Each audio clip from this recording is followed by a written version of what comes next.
आज इस वीडियो में हम लोग बात करने वाले हैं स्टार्टअप फंडिंग के बारे में। कितने प्रकार की स्टार्टअप फंडिंग होती है, स्टार्टअप फंडिंग क्या होती है। तो इस वीडियो में आपको बहुत सारी कुछ फंडिंग के बारे में सीखने को मिलेगा, क्योंकि जो स्टार्टअप वर्ल्ड है, एंटरप्रेन्योर वर्ल्ड है, फंडिंग वर्ल्ड है, वो बहुत ही ज़्यादा यूज़ किया जा रहा है। लगभग 2014 से लेकर 2021 तक रजिस्टर किए गए हैं 57,000 स्टार्टअप्स इंडिया के अंदर, और इन्होंने जो फंडिंग रेज करी है वो है 112 बिलियन की फंडिंग रेज करी है। यहाँ पे ये जो फिगर मैं बता रहा हूँ वो यूएसडी डॉलर में, और इनकी वैल्यूएशन अब तक लगभग 450 बिलियन हो चुकी है, जो कि बहुत ही अच्छी बात है। और ये दिखाता है कि हमारे जो इंडियंस हैं, जो यंगस्टर हैं, एंटरप्रेन्योर्स हैं, उनके अंदर कितना ज़्यादा पोटेंशियल है, कितना ज़्यादा वो नया कर सकते हैं अपनी सोसाइटी को और बेहतर बनाने के लिए। आप लोगों ने यहाँ पे शार्क टैंक एक प्रोग्राम भी देखा होगा, जो कि एक रियलिटी शो था, और मैं बहुत खुश हुआ उस शो को देख के, क्योंकि वहाँ पे अभी जो फिल्में चल रही थी जिनके के ऊपर रियलिटी बेस्ड पिक्चर्स बनती थी, शोज होते थे, अब वहीं एंटरप्रेन्योर्स के लिए हो रहा है, जो कि एक अच्छी बात है। तो एंटरप्रेन्योर्स या फिर हमारे जो स्टार्टअप होते हैं वो भी रियल हीरो होते हैं हमारे इस देश के लिए, हमारी दुनिया के लिए, हमारे समाज के लिए। तो हमें भी इसका एक पार्ट होना चाहिए। अब स्टार्टअप फंडिंग होती क्या है? स्टार्टअप फंडिंग को आप बोल सकते हैं वो पैसा जो कि आपको शुरुआत में चाहिए होगा, किसके लिए? अपने बिजनेस को स्टार्ट करने के लिए, कोई प्रोडक्ट डेवलपमेंट करने के लिए, अपनी मार्केटिंग के लिए, ऑफिस के लिए, टीम हायर करने के लिए, या किसी भी चीज़ के लिए। तो ये आपका एक स्टार्टअप फंडिंग कहलाता है। अब यहाँ पे जो प्रकार की हम लोग बात करें कितने प्रकार की होती हैं, तो जो सबसे पहले स्टार्टअप फंडिंग है वो होती है हमारी सेल्फ फंडिंग। सेल्फ फंडिंग, इसको हम लोग बूटस्ट्रैपिंग भी बोलते हैं। यहाँ पे सेल्फ फंडिंग का मतलब है कि आप अपने पैसे, आपने जो भी अब तक सेविंग करी हुई है, जो भी आपने बचाया है अपने गुल्लक में, बैंक में, सारा का सारा आप लगा देते हो अपने स्टार्टअप के ऊपर, और आप यहाँ पे किसी से कुछ भी नहीं ले रहे होते हो। तो यहाँ पे तो ये तो सबसे अच्छी बात है अगर आप बूटस्ट्रैप करते हो। इवन जो मेरा स्टार्टअप है डिजिटल शेफअप, बाकी भी स्टार्टअप है, बट जो डिजिटल शेफअप है वो कम्प्लीटली बूटस्ट्रैप है, कम्प्लीटली मेरी ही सेविंग्स के ऊपर चल रहा है। और इस स्टार्टअप में नुकसान यही होता है कि आप अगर स्टार्टअप नहीं चलता है तो आप अपने सारे पैसे लूज कर जाते हो, या जो भी पर्सनल सेविंग्स आप लोगों ने करी है वो सारी की सारी आपकी खत्म हो जाती है और आप रोड के ऊपर आ जाते हो। दूसरी यहाँ पे जो दो फंडिंग होती है वो होती है friend and family lead funding. Friend and family का मतलब है कि यहाँ पे आप अपने स्टार्टअप के लिए पैसा लेते हो, किससे? अपने फ्रेंड्स से या फिर अपनी फैमिली से, और इन लोगों को आपके ऊपर भरोसा होता है, बट यही भरोसा बाद में टूट भी जाता है जब आपका स्टार्टअप नहीं चल पाता, या आप उस स्टार्टअप में फेल हो जाते हो, या आप अपना स्टार्टअप बंद कर देते हो।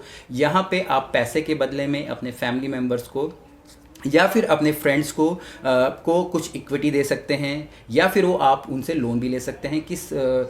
कितने दर पे लेना है, कितने ब्याज पे लेना है, वो सब आप लोगों की म्यूचुअल अंडरस्टैंडिंग होती है। तीसरी यहाँ पे जो फंडिंग आ जाती है वो आ जाती है हमारी इन्वेस्टर लीड फंडिंग, जिसको कि हम लोग सीड फंडिंग भी बोलते हैं।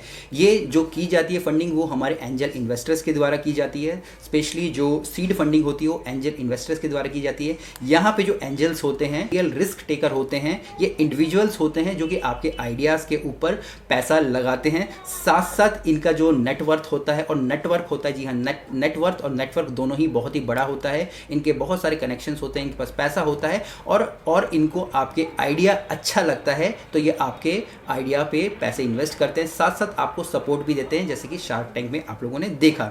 यहाँ पे जो सीड फंडिंग का सबसे अच्छा उदाहरण वो है हमारा ओला। अगर आप बोलेंगे, ओला एक सबसे अच्छा एग्जाम्पल है हमारे यहाँ पे सीड फंडिंग का।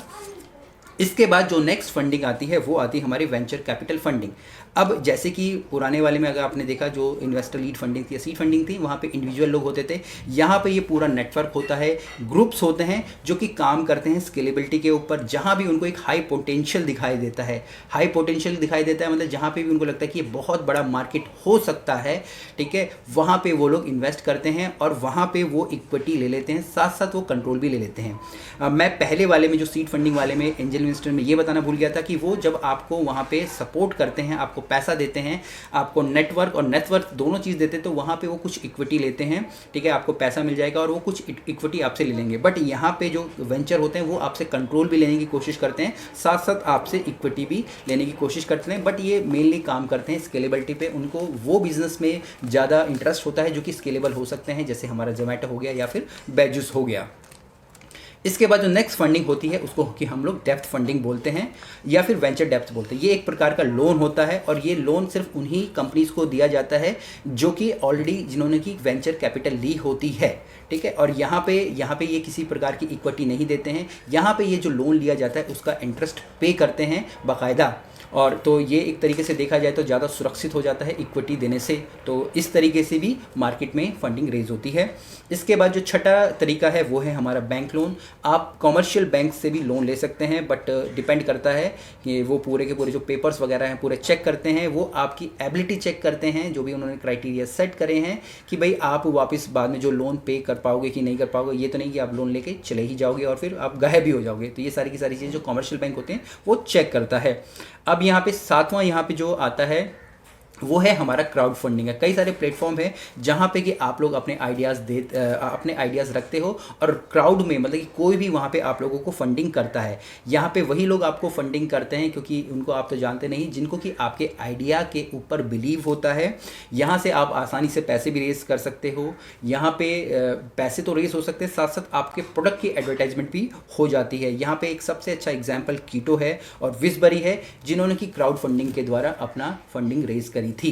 तो यही अब मैं बोलूँगा लगभग 7 तरीके हैं जिनके के द्वारा आप अपने बिजनेस के लिए फंडिंग कर सकते हैं। बट मेरी मानिए शुरुआत में आप अपने पैसों से ही बूटस्ट्रैप करके ही चीज़ें करिए, क्योंकि वहीं से चीज़ें शुरुआत होती है। और जब आप खुद कर रहे होते हो, आपका पैसा लगा होता है, तब जाके आपको उसका पेन पता चलता है भाई क्या हो रहा है। बाकी इसके अलावा भी कुछ फंडिंग से रिलेटेड क्वेश्चन हो तो आप नीचे लिखिएगा। फिर मिलेंगे एक नई वीडियो में, तब तक के लिए जय हिंद।